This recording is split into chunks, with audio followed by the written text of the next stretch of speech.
तुम्ही जर स्पर्धा परीक्षा तयार करत असाल तर आज आपण महाराष्ट्राचा भूगोल याच्यावर 20 जी.के क्वेश्चन्स पाहणार आहोत, जे तुमचा एक्झाममध्ये स्कोअर वाढवेल. एक जरी चुकला तरी नुकसान नक्कीच होईल. तुमचे किती येतात ते चेक करा आणि कॉमेंटमध्ये कॉमेंट करून सांगा की तुमचे किती क्वेश्चन करेक्ट आले. असेच मॅथमॅटिक्स आणि जी.केचे व्हिडिओ पाहण्यासाठी चॅनलला प्लीज सबस्क्राईब करा. तर क्वेश्चन पहा पहिला. महाराष्ट्रातील सर्वात उंच शिखर कोणते आहे? पर्याय दिलेले आहे त्याच्यामध्ये हरिश्चंद्रगड, सालवेर, कळसुबाई आणि महाबळेश्वर. मित्रांनो, याच्यातलं योग्य उत्तर निवडायचं आपल्याला. तर कळसुबाई हा पर्याय सी हा याचा करेक्ट आहे. दुसरा क्वेश्चन पहा. महाराष्ट्रातील सर्वात मोठी नदी कोणती? त्याच्यामध्ये पर्याय आहेत नर्मदा, कृष्णा, गोदावरी आणि तापी. तर याचं योग्य उत्तर आहे गोदावरी ही महाराष्ट्रातील सर्वात मोठी नदी आहे. महाराष्ट्रातील पश्चिम घाटाला काय म्हणून संबोधतात किंवा ओळखतात?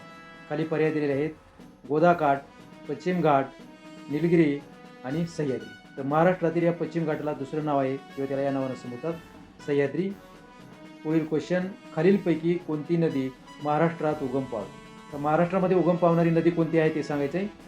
ए आहे कावेरी, पुन्हा तापी, बी, सी आहे गोदावरी आणि नर्मदा. तर याचं योग्य उत्तर आहे सी पर्याय गोदावरी नदी ही महाराष्ट्रामध्ये उगम पावते. पुन्हा क्वेश्चन. महाराष्ट्रातील काळी माती कोणत्या पिकासाठी प्रसिद्ध आहे? तर महाराष्ट्रातील काळी माती, महाराष्ट्रामध्ये आपण पाहतो की जमीन शक्यतो जास्त काळ्या प्रमाणात आहे.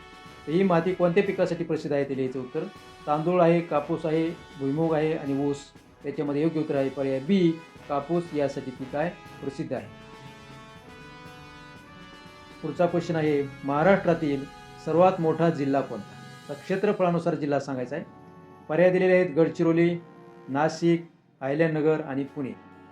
तर याचं योग्य आन्सर आहे अहिल्यानगर हा महाराष्ट्रातील सर्वात मोठा क्षेत्रफळानुसार जिल्हा आहे. कोयना धरण कोणत्या जिल्ह्यात आहे? आता इथं जिल्हे दिलेले तुम्हाला 4. सोलापूर आहे, सातारा, सांगली आणि कोल्हापूर. तर याचा योग्य पर्याय शोधायचा आपल्याला. तर योग्य पर्याय आहे सातारा. कोयना धरण हे सातारा जिल्ह्यामध्ये आहे. पुढचा क्वेश्चन पहा. महाराष्ट्रातील धान्याचे कोठार म्हणून कोणता प्रदेश ओळखला जातो? तर याच्यामध्ये 4 प्रदेश दिलेले तुम्हाला इथं. एक आहे कोकण, दुसरा आहे मराठवाडा, तिसरा आहे विदर्भ आणि चौथा आहे पश्चिम महाराष्ट्र. या 4 पैकी धान्याचे कोठार म्हणून कोणता प्रदेश ओळखला जातो? तर याच्यामध्ये विदर्भ हा पर्याय सी हा धान्याचे कोठार म्हणून ओळखला जातो. खालीलपैकी कोणती नदी पश्चिमेकडे वाहते? त्याच्यामध्ये गोदावरी, कृष्णा, भीमा आणि तापी हे पुन्हा 4 पर्याय आहेत. त्याच्यामध्ये एक नदी अशी आहे ती पश्चिमेकडे वाहते. त्याचा पर्याय आहे पर्याय क्रमांक डी तापी नदी ही पश्चिमेकडे वाहते. महाराष्ट्रातील सर्वात जास्त पाऊस कुठे पडतो? पुन्हा आपल्याला इथं काय दिलेले आहेत? हे 4 प्रदेश दिलेले आहेत. पश्चिम महाराष्ट्र किंवा 4 विभाग म्हणू शकतो आपल्याला. मराठवाडा, खानदेश आणि कोकण. या 4 विभागापैकी कोणत्या विभागात सर्वात जास्त पाऊस पडतो ते सांगायचं. त्याच्यामध्ये योग्य पर्याय आहे पर्याय क्रमांक डी कोकण. आपल्याला माहिती आहे रत्नागिरी, रायगड, सिंधुदुर्ग वगैरे तिकडं सर्वात जास्त पाऊस पडतो. म्हणून याचं योग्य उत्तर आहे पर्याय डी कोकण. पुढचा क्वेश्चन. महाराष्ट्राचा उष्णकटिबंधीय कोरडा प्रदेश कोणता? तर पुन्हा हे 4 प्रदेश दिलेले त्याच्यामध्ये उष्णकटिबंधीय आणि कोरडा प्रदेश निवडायचा. कोकण म्हटलं की पाऊस भरपूर प्रमाणात पडतो. मराठवाडा आहे कमीच प्रमाणात पडतो. विदर्भात बी आहे थोडासा कमी पण मराठवाड्यापैकी जास्त पडतो. खानदेश आहे. याचं योग्य आन्सर आहे बी पर्याय हा मराठवाडा हा काय आहे उष्णकटिबंधीय कोरडा प्रदेश. मित्रांनो, आतापर्यंत झालेले 10-11 क्वेश्चन कसे वाटतात तुम्हाला? मध्यम आहेत का फारच सोपे आहेत का फारच अवघड आहेत ते तुम्ही कॉमेंटमध्ये कॉमेंट करून सांगा. आणि पुढील क्वेश्चनला चला. महाराष्ट्रातील कोणता जिल्हा संत्र्यांचे शहर म्हणून ओळखला जातो? एक जिल्हा असा आहे 4 पैकी त्याला संत्र्यांचे शहर म्हणून ओळखलं जातं. इथे संत्रा काय होतो जास्त पिकतो. पर्याय पहा नागपूर, अमरावती, परभणी आणि बीड. त्याच्यामध्ये योग्य आन्सर आहे नागपूर. इथं काय आहे संत्र्या जास्त पिकतात म्हणून त्याला संत्र्याचे शहर म्हणून ओळखले जाते. 13 नंबरचा. महाराष्ट्रातील सर्वात लांब नदी कोणती? पुन्हा हे 4 नद्या दिलेले तुम्हाला पर्याय गोदावरी, कृष्णा, भीमा आणि तापी. त्याच्यामध्ये सर्वात लांब नदी महाराष्ट्रातली कोणती ते ओळखायची. सर्वांना माहीत असायला पाहिजे उत्तर. सोपं उत्तर आहे गोदावरी नदी ही जी आहे ही काय आहे सर्वात लांब. हा जो क्वेश्चन आहे आताचा हा बऱ्याच वेळेस इथून मागे परीक्षेला आलेला आहे. पुढचा क्वेश्चन. भीमा नदी कोणत्या नदीची उपनदी आहे? भीमा नदी जी आहे ही कोणत्या नदीची उपनदी ती सांगायचं आपल्याला. इथे पुन्हा पर्याय आहेत गोदावरी, तापी, कृष्णा आणि नर्मदा. तर गोदावरीची तर नाही, तापीची बी नाही आणि हा करेक्ट पर्याय आहे सी कृष्णा. कृष्णा नदीची काय ती उपनदी आहे. महाराष्ट्रातील चिखलदरा कोणत्या जिल्ह्यात आहे?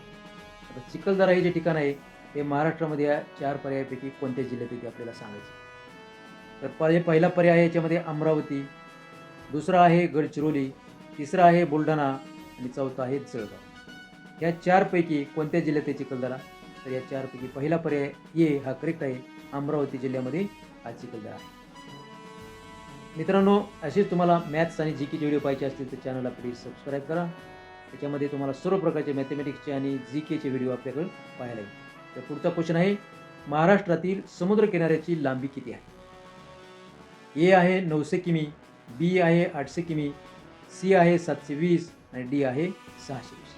पर्याय जे दिलेले आहेत त्याच्यापैकी योग्य आन्सर शोधायचं आपल्याला. आता हा जो 16वा नंबरचा क्वेश्चन आहे याचं उत्तर तुम्ही कॉमेंट करा, तुम्हाला शेवटी सांगूया. तोपर्यंत व्हिडिओ पॉज करा आणि याचं उत्तर येत असेल तुम्ही काय करा, कॉमेंट करा. याचं उत्तर तुम्हाला शेवटचा क्वेश्चन झाल्याच्या नंतर सांगण्यात येईल. 17 नंबरचा क्वेश्चन पाहता, महाराष्ट्रातील सह्याद्री पर्वत कोणत्या दिशेने पसरले आहेत? सह्याद्री पर्वतरांग जी आहे ना ती कोणत्या दिशेने पसरलेली आहे ती सांगायचं आहे. ए पर्याय आहे उत्तर दक्षिण, बी आहे वायव्य आग्नेय, सी आहे ईशान्य दक्षिण पश्चिम आणि शेवटचा आहे पूर्व पश्चिम. तर याचं योग्य आन्सर आहे पर्याय क्रमांक ए, उत्तर दक्षिण या दिशेने काय सह्याद्री पर्वतरांग पसरलेली आहे. महाराष्ट्रातील लोणार सरोवर कशामुळे तयार झाले? तर महाराष्ट्रातील हे लोणार सरोवर कशामुळे तयार झालेले ते द्यायचं आहे. 4 पर्याय आहेत. पहिला आहे भूकंप, दुसरा आहे उल्कापात, तिसरा आहे ज्वालामुखी, चौथा आहे वीज. महाराष्ट्रातील लोणार सरोवर हे कोणत्या जिल्ह्यात आहे? बुलढाणा जिल्ह्यात आहे. तर याच्यामध्ये भूकंपामुळे नाही तयार झाले, ज्वालामुखीमुळे बी नाही, वीजमुळे बी नाही. याचं करेक्ट आन्सर आहे उल्कापात झाल्यामुळे काय झालेलं आहे, लोणार सरोवर तयार झालेलं आहे. महाराष्ट्रातील जवाहरलाल नेहरू बंदर कुठे आहे? महाबळेश्वर, रत्नागिरी, रायगड आणि मुंबई. या 4 पर्यायापैकी पर्याय सांगायचे. महाबळेश्वरला तर नाहीच, मुंबईला पण नाही, याचं पुन्हा आन्सर रत्नागिरीला पण नाही. तर करेक्ट आन्सर आहे रायगड. रायगड जिल्ह्यामध्ये जवाहरलाल नेहरू बंदर आहे. 20 नंबरचा क्वेश्चन. आता मधला क्वेश्चन तुम्हाला याचं आन्सर सांगायचं आपल्याला, हे लक्षात ठेवा. त्याच्यामुळे व्हिडिओ पूर्ण पहा. महाराष्ट्रातील सर्वात मोठे धरण कोणते आहे? कोयना, उजनी, पुणे, जायकवाडी. याचं करेक्ट आन्सर आहे कोयना धरण. आता तुम्हाला एक क्वेश्चन मध्ये दिला होता आपण 16 नंबरचा, त्याचं उत्तर पाहू. काय बघा, महाराष्ट्रातील समुद्र किनाऱ्याची लांबी किती आहे? उत्तर तुमचं आता आलंय का ते पहा. आलं असेल तर कॉमेंट करा की माझं उत्तर करेक्ट आलेलं आहे. हे जे 4 पर्याय आहेत त्याच्यापैकी याचा योग्य पर्याय आहे पर्याय क्रमांक सी, 720 किलोमीटर काय आहे त्याची लांबी.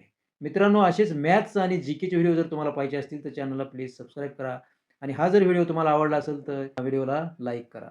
So thanks for watching.